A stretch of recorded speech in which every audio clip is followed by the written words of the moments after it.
Jadi kalau sudah diberikan usia, mungkin beragam saat ini. 20, 30, 40, 50 tahun ke atas. Dan tugas kita itu yang paling pokok mengenal Allah.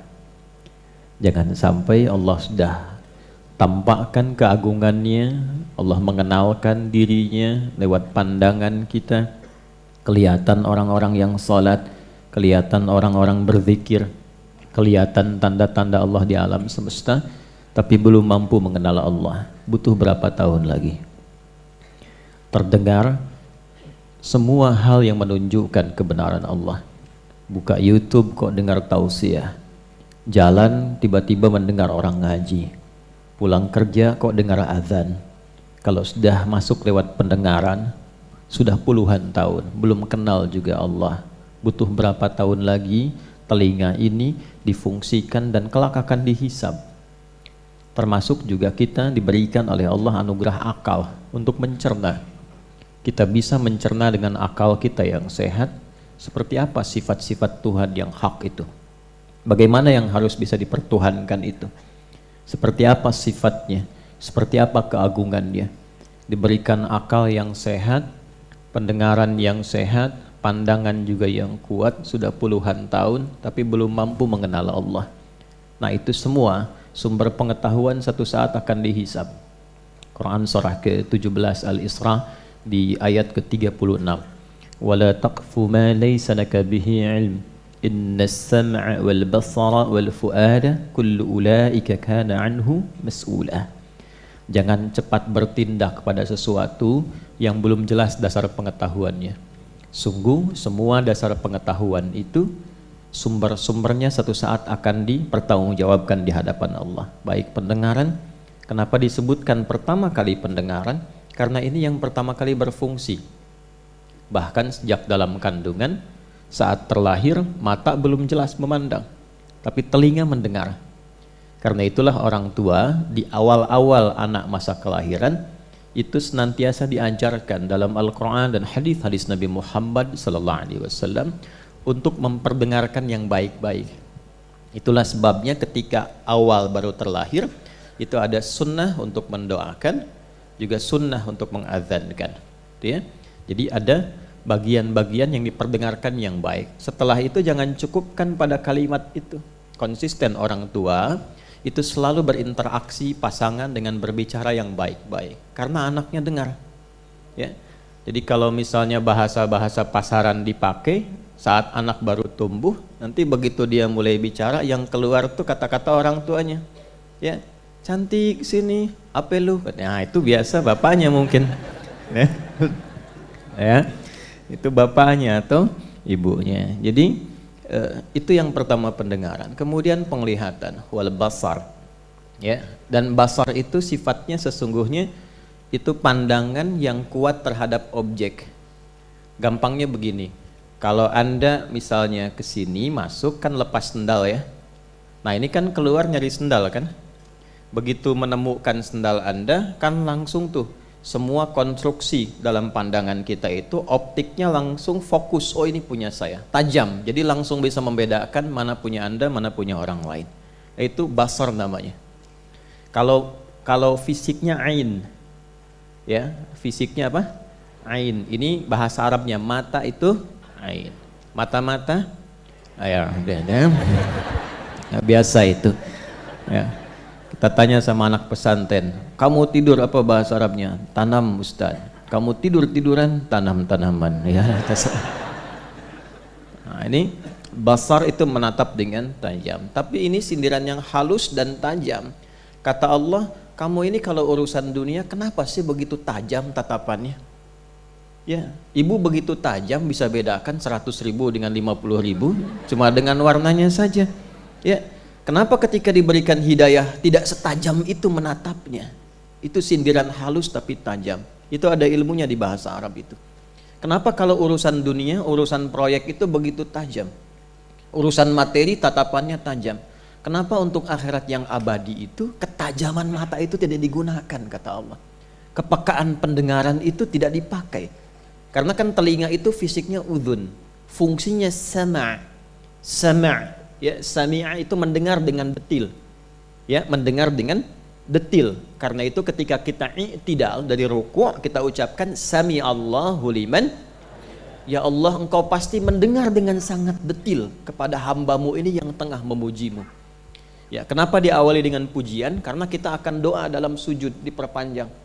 Karena itu rumus dalam berdoa kalau ingin cepat dikabulkan, satu dibuka dengan istighfar, kemudian yang kedua dilengkapi dengan pujian.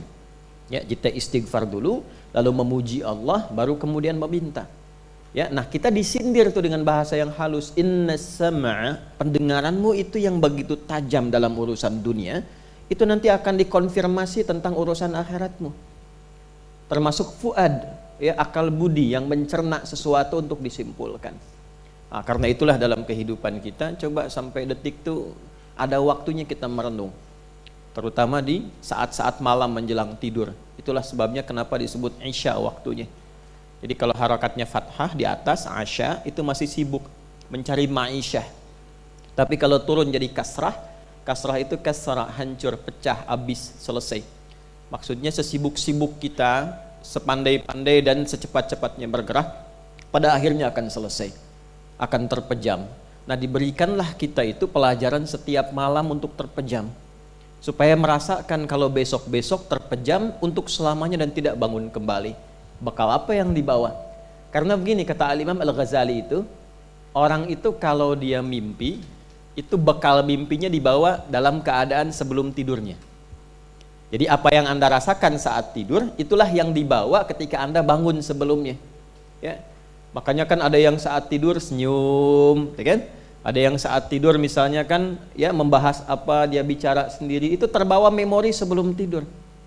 Nah, apa yang Anda rasakan pasca tidur, itulah yang dibawa setelah Anda tidur. Karena itu saat bangun itu pertama kali yang difikirkan kan hasil mimpi kan? Ya, bukan kredit motor yang kemarin belum lunas kan? Ya. Yang saat tidur begitu bangun itu merespon keadaan saat tidur. Karena itulah kemudian untuk menetralisir itu kita berdoa. Itu mahal sekali ilmunya, mahal.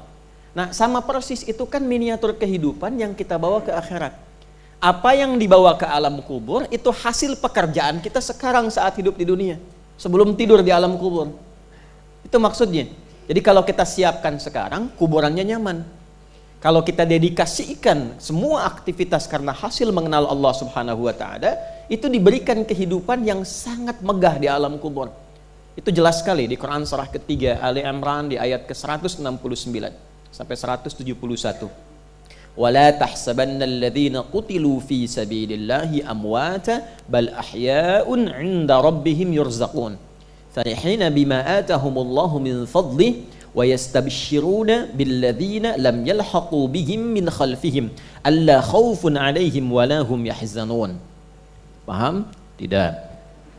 Nah, jangan Anda duga orang-orang yang saat hidupnya mendedikasikan aktivitasnya itu karena Allah.